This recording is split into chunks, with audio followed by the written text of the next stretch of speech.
Hello students, आपका बहुत बहुत स्वागत है मेरे यूट्यूब चैनल आरपीएससी विद ट्रिकर्स के अंदर। आज की वीडियो में हम बात करेंगे आरपीएससी के सेकंड ग्रेड एग्जाम के बारे में कि पेपर का पैटर्न किस प्रकार से रहता है। पेपर की यदि हम प्रिपरेशन करना चाहते हैं जो कि आगामी भर्तियां आने वाली हैं, उनमें हम किस तरीके से प्रिपरेशन कर सकते हैं। इसके अलावा पेपर का पैटर्न क्या है, पेपर में मार्क्स का डिस्ट्रीब्यूशन किस तरीके से रखा जाता है। इसके बाद हम बात करेंगे सिलेबस के बारे में और कुछ इन्फॉर्मेशन मैं आपको स्ट्रेटजी के रूप में बताऊँगा कि आप किन किन चीज़ों का ध्यान रख सकते हैं पेपर की तैयारी करने से पहले। तो वीडियो को लास्ट तक जरूर देखिएगा। अगर वीडियो अच्छी लगती है लाइक जरूर करें, चैनल को सब्सक्राइब जरूर कर लें। ठीक है, तो चलिए वीडियो को अपने स्टार्ट कर लेते हैं। देखिए, आज की वीडियो में हम बात करेंगे आरपीएससी का जो एग्जाम होता है सेकंड ग्रेड का एग्जाम, इसके बारे में हम बात करने वाले हैं जो कि आरपीएससी के द्वारा कंडक्ट कराया जाता है। सेकंड ग्रेड का एग्जाम है वो उन टीचर्स के लिए कराया जाता है जो कि टीचर्स होते हैं 9th और 10th को, जो टीचर्स पढ़ाते हैं उनके लिए सेकंड ग्रेड का एग्जाम कराया जाता है। और इसको कराने वाली एजेंसी कौन सी, आरपीएससी इस एग्जाम को कराती है। सबसे पहले हम बात करते हैं पेपर के पैटर्न के बारे में कि पेपर का पैटर्न किस प्रकार से रहता है। तो इसके आपको दो पेपर कराए जाते हैं, पेपर 1 और पेपर 2। ठीक है, ये पेपर पैटर्न रखा जाता है आरपीएससी सेकंड ग्रेड एग्जाम के लिए। पेपर पहला जो होता है आपका वो जीके का पेपर होता है, जनरल नॉलेज का पेपर होता है और ये सभी के लिए कॉमन पेपर रखा जाता है। कैसा पेपर होता है? कॉमन पेपर होता है, यानी कि जितने भी सब्जेक्ट्स होते हैं आपके लिए, साइंस हो गई, मैथ हो गई, इसके अलावा सोशल साइंस हो गई, हिंदी हो गई, इंग्लिश हो गई, उन सबके लिए कॉमन पेपर कराया जाता है जिसके अंदर जीके बेसिकली पूछी जाती है। और दूसरा जो पेपर होता है वो आपका सब्जेक्ट का पेपर होता है, यानी उसके अंदर आपके सब्जेक्ट हो गया, आप हिंदी से हैं, इंग्लिश से हैं, साइंस से हैं, मैथ से हैं, सोशल साइंस से हैं, किससे हैं, वो आपको सब्जेक्ट वाइज अलग से डिवाइड कर दिया जाता है।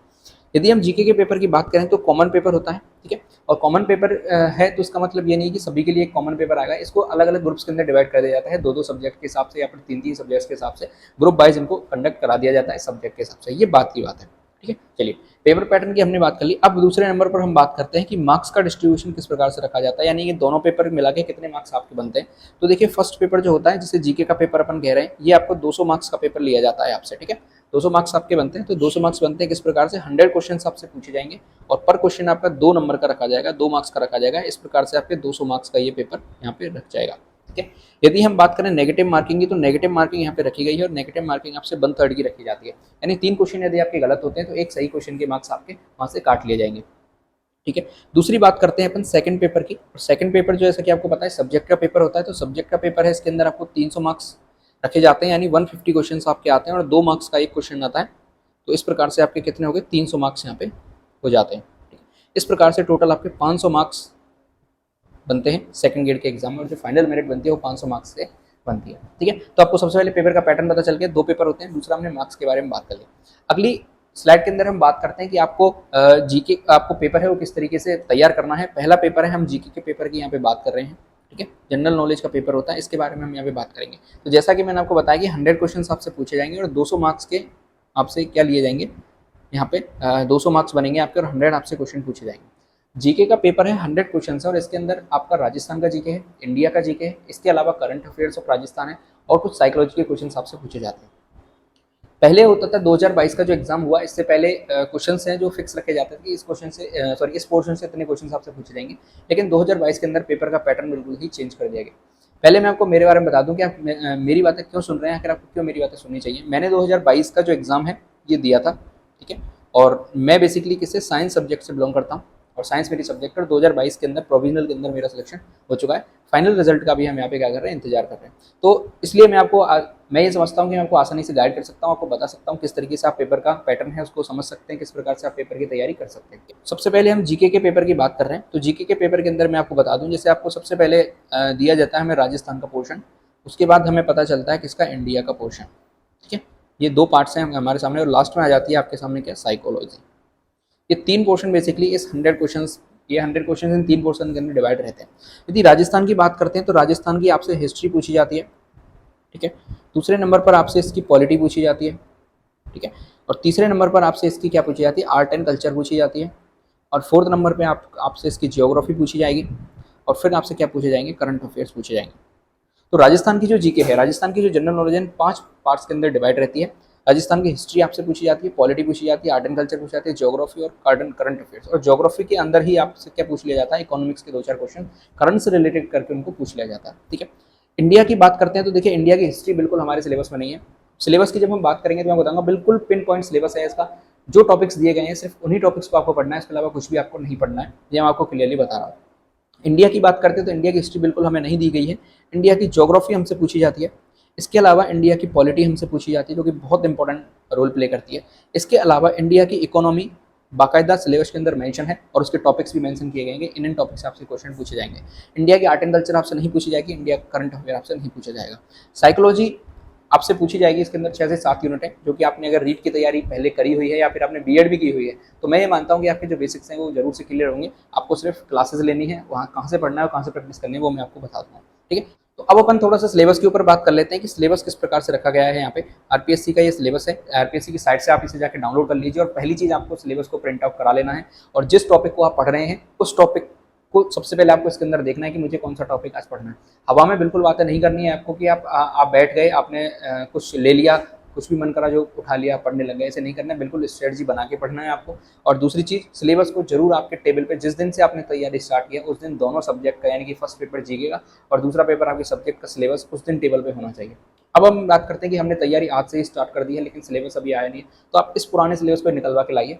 नया सिलेबस जब विज्ञप्ति आएगी उसके बाद जो नया सिलेबस आएगा उसके अंदर बहुत कम चीज़ें हैं जो कि बदलने वाली हैं। आप सारी चीज़ें यही रहने वाली हैं, कुछ 10-20% का चेंज यहाँ पे रखा जाता है जो कि आरपीएससी करती है। बहुत बड़ा कोई हार्ड चेंज यहाँ पे नहीं आता है सिलेबस के अंदर, तो आप आज ही इसको निकलवा लाइए और अपने टेबल पे जरूर से रखना है। जो भी चीज़ें आप पढ़ रहे हैं पहले आपको सिलेबस के अंदर देखनी है कि क्या मैं सही पढ़ रहा हूँ या बिल्कुल ही कहीं से कुछ भी नोट्स मंगा लिए। कुछ बच्चे मैंने देखे कि नोट्स मंगा लेते हैं कि नोट्स दे दो और उस कोचिंग के नोट्स उठा लिए, वहाँ से नोट्स उठा लिए, उस पर पढ़ने लग गए।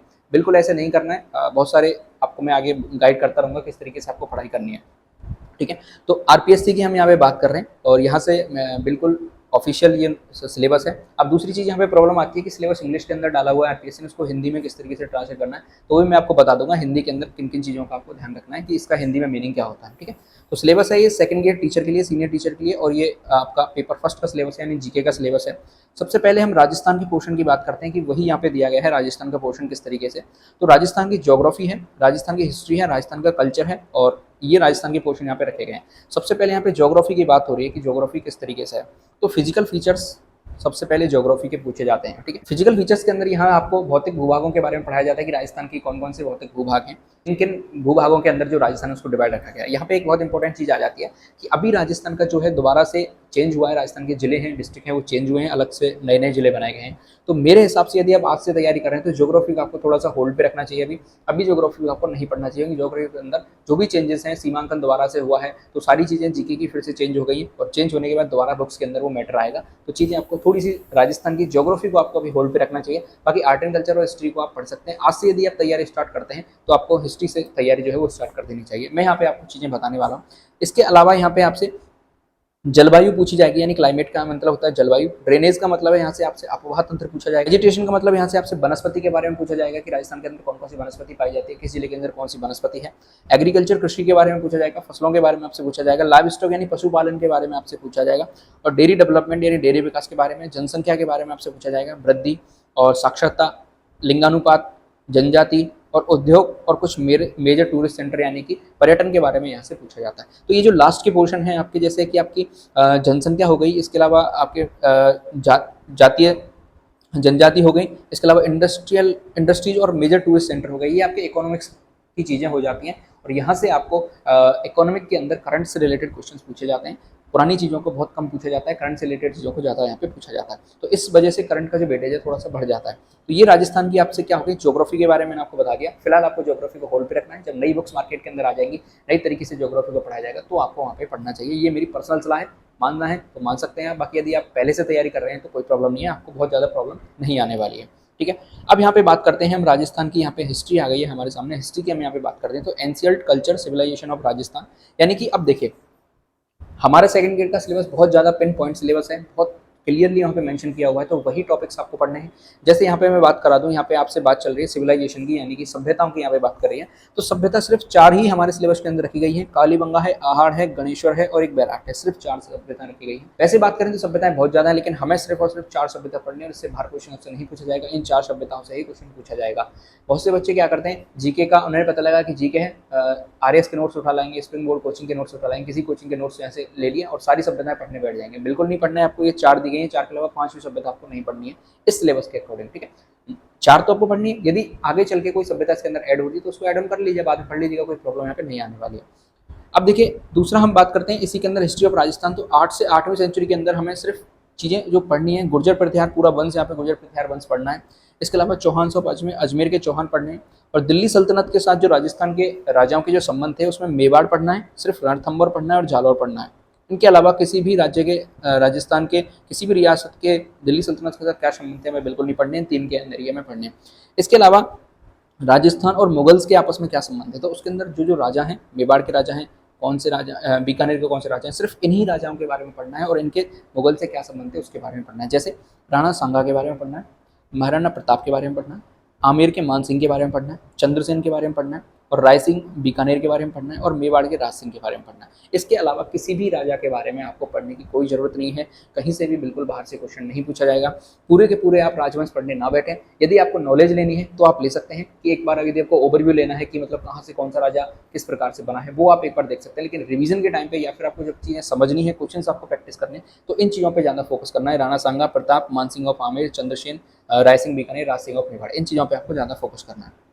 ठीक है। अब यदि हम आधुनिक राजस्थान की बात करते हैं, यानी आधुनिक इतिहास की हम बात करते हैं, तो उसके अंदर आपसे 1857 की क्रांति पूछी जाएगी। ठीक है। ये 1857 की क्रांति 2022 से पहले जो 2018 का एग्जाम हुआ था उसके अंदर नहीं थी, लेकिन ये 1857 की क्रांति 2022 के अंदर एड ऑन हुई है। तो ऐसे एक छोटे मोटे टॉपिक हैं जो कि एड ऑन किए जाते हैं, यानी राजनीतिक जनजागरण यहाँ पे जोड़ा है। इसके अलावा प्रजामंडल आंदोलन जोड़े हैं, प्रेजेंट और ट्रायल मूवमेंट यानी कि जनजातीय आंदोलन, किसान आंदोलन यहाँ पे जोड़े गए हैं। तो ये फ्रीडम स्ट्रगल है राजस्थान की, और ये आधुनिक इतिहास के अंदर यहाँ से पूछे जाते हैं क्वेश्चन। इसके अलावा राजस्थान का एकीकरण आपसे पूछा जाएगा और यहाँ पे जाके आपकी हिस्ट्री जो है वो कंप्लीट हो जाएगी। आप देखिए हिस्ट्री का कितना सा सिलेबस है, सिर्फ सभ्यताएं हैं, 4 सभ्यताएं हैं। इसके अलावा ये गुर्जर प्रतिहार है, चौहान है, राजस्थान के मुगल्स के क्या संबंध है, दिल्ली सल्तनत, इसके अलावा आधुनिक इतिहास में ये 4 टॉपिक्स आपसे पूछे जाएंगे। तो यहाँ पे हिस्ट्री आपकी जो है कंप्लीट हो जाएगी। हिस्ट्री को आप आज से यदि तैयारी स्टार्ट करते हैं तो आप तैयारी स्टार्ट कर सकते हैं, हिस्ट्री को सबसे पहले उठा सकते हैं, क्योंकि इसके अंदर कोई खास जो सीमांकन है, नए जिलों का जो सीमांकन है वो नहीं पूछा जाएगा, पुरानी चीज़ें पूछी जाएंगी, पुरानी चीज़ें हमेशा सेम रहती हैं, इतिहास कभी भी बदलता नहीं है। ठीक है। अब देखिए आर्ट एंड कल्चर की हम यहाँ पे बात करते हैं, तो आर्ट एंड कल्चर यहाँ से स्टार्ट है आपका, और आर्ट एंड कल्चर के अंदर क्या क्या चीज़ें हैं देखिए। सबसे पहले लोक देवता देवियाँ, ये आपसे पूछे। इसके अलावा संत ऑफ राजस्थान, राजस्थान के संत संप्रदाय कौन कौन से हैं। इसके अलावा आर्किटेक्चर, आर्किटेक्चर के अंदर आपके मंदिर, किले और पैलेसेस यानी महल, मंदिर, किले, महल, सिर्फ यही पूछे जाएंगे आपसे। ठीक है। इसके अलावा हम बात करते हैं पेंटिंग्स के बारे में, यानी चित्रकला, चित्रकला के अंदर बहुत सारे जो स्कूल्स हैं, मेवाड़ का स्कूल है, पूछा जाएगा। इसके अलावा मेले और त्योहारों के बारे में पूछा जाएगा। इसके अलावा ड्रेसेस यानी कस्टम्स, ड्रेसेस, ऑर्नामेंट यानी कि आभूषण हो गए, आपके वेशभूषा हो गए, इसके बारे में आपसे पूछा जाएगा। इसके अलावा फोक म्यूजिक एंड डांस यानी लोकगीत और लोक नृत्यों के बारे में पूछा जाएगा, और भाषा और लिटरेसी यानी भाषा के बारे में, बोलियों के बारे में आपसे पूछा जाएगा। इस तरीके से आर्ट एंड कल्चर यहाँ से आपकी कंप्लीट हो जाती है और इसको आप पढ़ सकते हैं। अभी मैं आपको बताऊंगा कि कौन सी चीज़ें कहाँ से पढ़नी है और किस तरीके से आपको इसको तैयार करना है। आगे देखिए राजस्थान की पॉलिटी आ जाती है, और राजस्थान की पॉलिटी के अंदर क्या है कि ऑफिस ऑफ गवर्नर, ठीक है, रोल एंड फंक्शंस, यानी कि यहाँ से आपको राज्यपाल पढ़ना है सबसे पहले, फिर आपको सीएम पढ़ना है, चीफ मिनिस्टर पढ़ना है, कैबिनेट के बारे में पढ़ना है, स्टेट सेक्रेटरीट और चीफ सेक्रेटरी के बारे में पढ़ना है। ठीक है। सचिवालय के बारे में पढ़ना है और सचिव के बारे में पढ़ना है, मुख्य सचिव के बारे में, organisation and rule of Rajasthan public service commission है, आरपीएससी के बारे में पढ़ना है। जिस कंपनी, जिस एजेंसी का आप एग्जाम देने वाले हैं उसके बारे में आपको पूरी जानकारी होनी चाहिए, उसके बारे में आपको पढ़ना पड़ेगा यहाँ पे।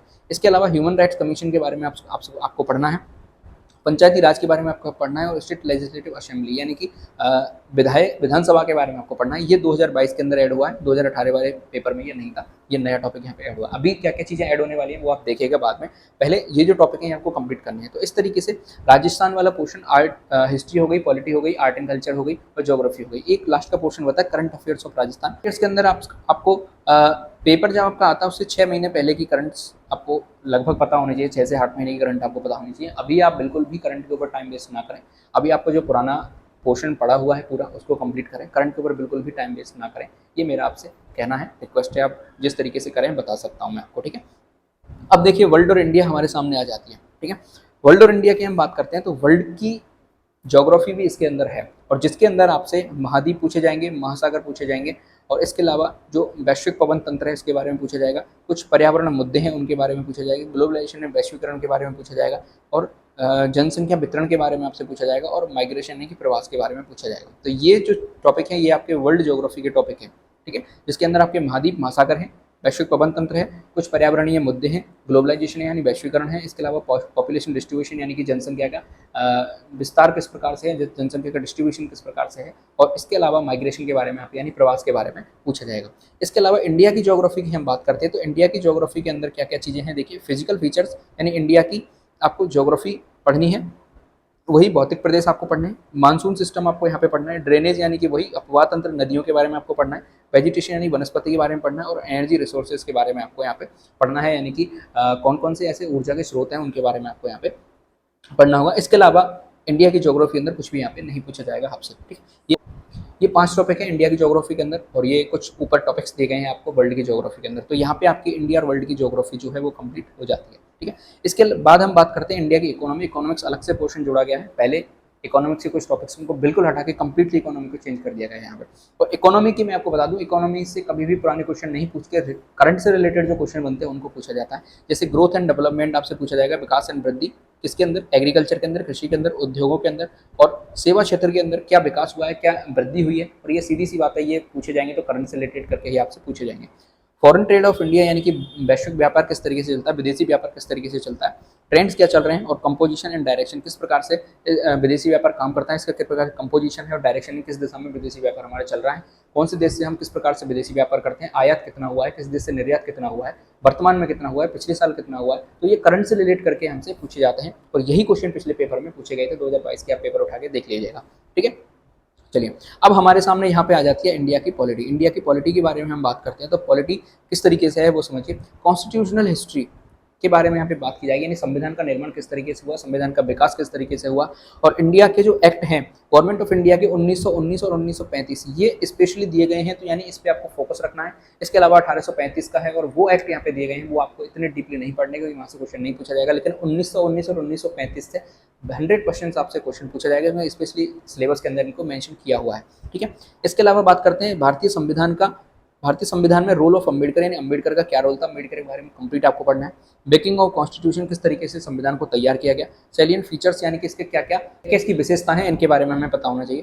फंडामेंटल राइट्स आपको पता होना चाहिए, यानी मूल अधिकार आपको पता होना चाहिए, मूल कर्तव्य आपको पता होने चाहिए, और directive principles of state policy यानी कि DPSP, इसके कहते हैं नीति निर्देशक तत्व, राज्य के नीति निर्देशक तत्व पता होने चाहिए। इनके बारे में आपको जरूर पता होना चाहिए। और बहुत डीपली क्वेश्चन पॉलिटी के अंदर आपसे पूछे जाते हैं, किसी भी सब्जेक्ट से आप बिलोंग करते हो, चाहे आप साइंस से हो, सोशल साइंस से हो, संस्कृत से हो, हिंदी से हो, इंग्लिश से हो, लेकिन आपको पॉलिटी का पोर्शन बहुत ज़्यादा मजबूत करना है और बहुत डीपली क्वेश्चन आपसे पॉलिटी के पूछे जाएंगे। या पिछले पेपर से उठा के देख लीजिएगा, हवा में बिल्कुल भी नहीं पढ़नी है पॉलिटी को, बहुत ध्यान से आपको पढ़ना है। Office of the Indian president यानी कि राष्ट्रपति और प्राइम मिनिस्टर के बारे में आपको पढ़ना है, यानी प्रधानमंत्री के बारे में पढ़ना है। पॉलिटिकल पार्टियों के बारे में आपको पढ़ना है, प्रेशर ग्रुप्स यानी दबाव समूह के बारे में पढ़ना है। इसके बाद principle of India foreign policy and Nehru constitution contribution in its making, यानी कि यहाँ पे आपको विदेश नीति के बारे में पढ़ना है, इंडिया की विदेश नीति किस प्रकार से बनी, किस किसने इसमें अपना योगदान दिया, और खासकर आपको नेहरू का कॉन्ट्रीब्यूशन क्या था इसके बनाने में, ये आपको स्पेशली पढ़ना है कि नेहरू का योगदान क्या था भारत की विदेश नीति बनाने में। इसके बाद इंडिया एंड यूएनओ, इंडिया और यूएनओ के क्या संबंध है। Emerging trends in international politics with special reference of globalisation, यानी कि विदेश के अंदर जो पॉलिटिक्स चल, भारतीय राजनीति या फिर विदेशी राजनीति का किस प्रकार से रोल है, ये सारी चीज़ें आपको पढ़नी है। यानी इंटरनेशनल पॉलिटिक्स के बारे में आपको थोड़ी बहुत नॉलेज होनी चाहिए। तो इस तरीके से आपकी पॉलिटी जो है वो कंप्लीट हो जाती है। और पॉलिटी आपको किस तरीके से तैयार करना है, सबसे पहले आपको इंडियन पॉलिटी से स्टार्ट करना है, उसके बाद आपको राजस्थान पॉलिटी की तरफ बढ़ना है। ये मैं आपको बताऊंगा किस तरीके से वो स्ट्रेटजी तैयार करनी है।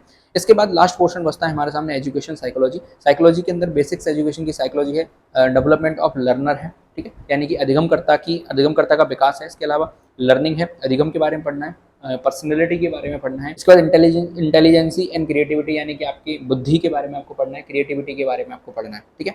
इसके बाद साइकोलॉजी में मोटिवेशन है, यानी अभिप्रेरणा के बारे में पढ़ना है। इंडिविजुअल डिफरेंसेस है, यानी कि भिन्नताएं किस प्रकार से हैं, आपस में बच्चे किस प्रकार से भिन्न होते हैं एक दूसरे से।